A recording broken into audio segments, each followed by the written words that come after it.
Welcome back. So, going to start the process for removing the rest of this front clip.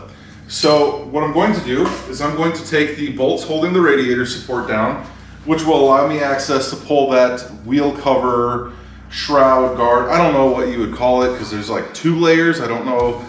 It's like the wheel well liner is the rubber piece that was underneath.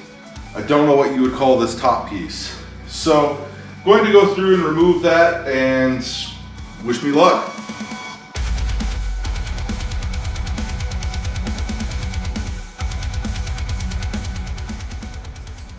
The air conditioning is going to make this more complicated than I wanted it to be because the AC lines to the coil pack in the front, I don't know if you call it a coil pack, go through the radiator support.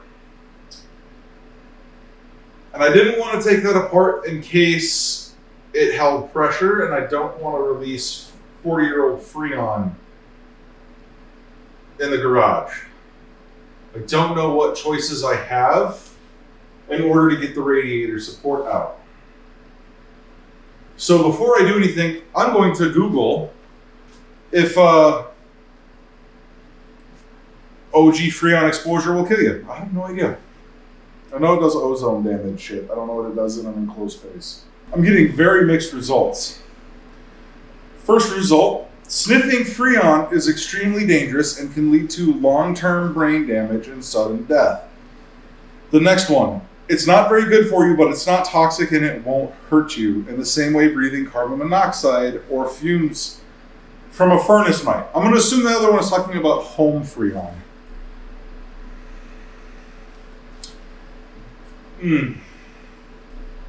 Wondering if I should just open the garage door and send it.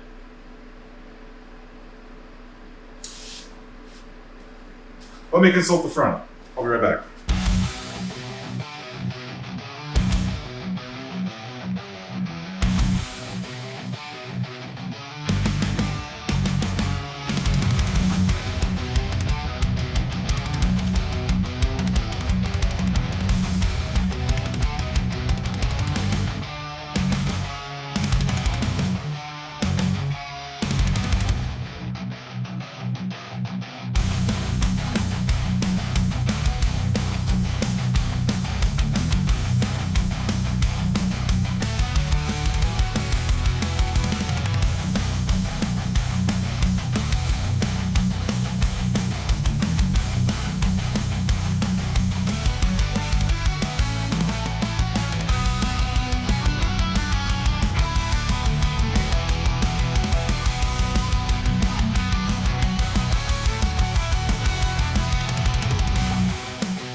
Okay, so these were the bolts going through the radiator support to the frame.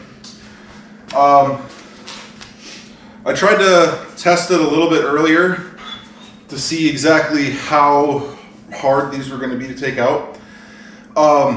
So even though I had them soaking in WD-40 for about an hour beforehand, they just straight up sheared. Not even like a little bit.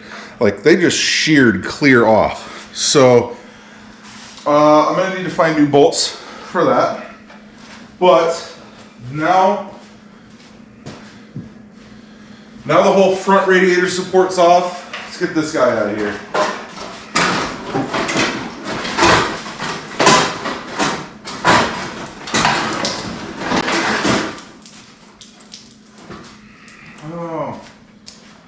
see I missed something.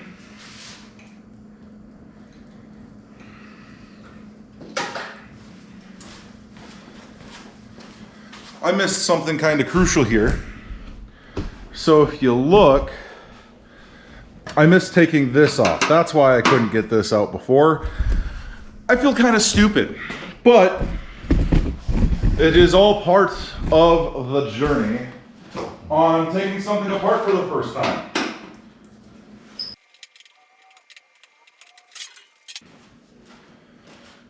All right, now with this guy here, it is very much seized. So you should be able to spin the crankshaft through the load balancer and the pulley on the front, but this bad boy has zero give.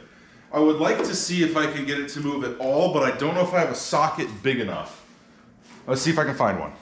Turns out I do have a 1-inch socket that looks like it feels pretty good on there. I'm gonna try and see if I can get it to spin at all. If it feels like this is starting to bend, I'm just going to stop because it shouldn't take that much effort.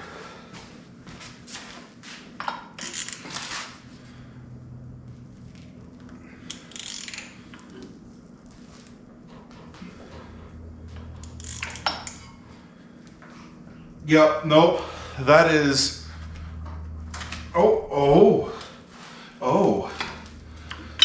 Maybe it isn't seized. Maybe the stories I was told aren't quite fully true as far as the condition of the motor. However, I don't want to use it in this application anyway. So this bad boy is still going to come out. I'm going to clear up the rest of it to try and get her, out. But made progress, and now you're going to just see me clean up the space we're working in. Eventually we're going to paint the frame rails and all that fun stuff underneath, but we need to get this bad boy out of here regardless for the suspension conversion that I'm going to be doing with QA1. So let's go.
Well, that's a new one. So that looks like that was soldered together. And I pulled it out of the core. I've never seen that before. So that's a new one. That's a fun one. We're going to have to figure that out at some point. Yeah, that's real fun. That is real fun. I think this line goes up to, oh gosh, this has to be something part of the climate control because it goes up into the dash. It's not a, is it a vacuum line? That must be a vacuum line. Okay. Oh, of course it pissed all over the floor. Bad truck. Bad. All right, so now I got these lines out. They broke. Fun time. So I got those off the engine for the water pumps for the coolant. And now I'm going to take this bad boy out, get it out of the way because it takes up quite a bit of space while trying to get the engine in and out. And then afterwards, I'm probably going to get underneath and disconnect the drive shaft and the exhaust from the engine, and then kind of work my way from bottom to top as far as getting stuff off, making it easier for me to pull the engine. So now I'm going to work on the heat exchanger for the heater and air conditioning and go from there.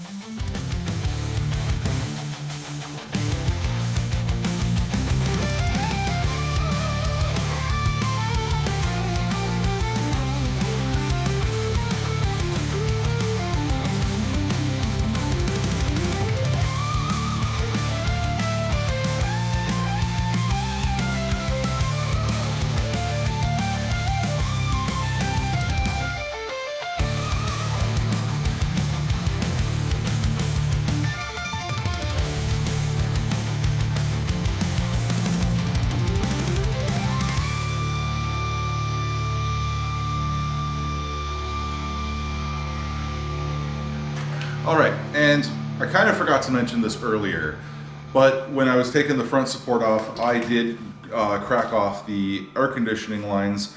And I know in the previous video I had mentioned that I wasn't sure if it held pressure or anything like that. And I was talking with one of my friends, Russ, who is a ASE Master Certified Mechanic.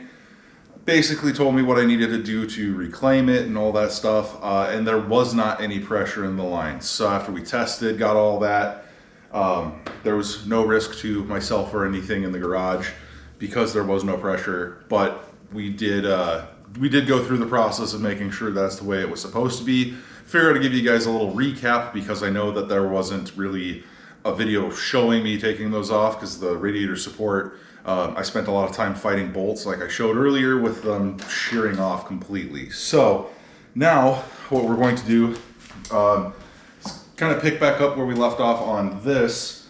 And I got a lot of the bolts out, but there's a couple that I need to be underneath the dashboard and basically on the outside of the firewall at the same time. And it's just a lot of extra steps that are kind of a pain. But I have my lovely fiance that's going to help me out here in a little bit. So we're going to just get to it.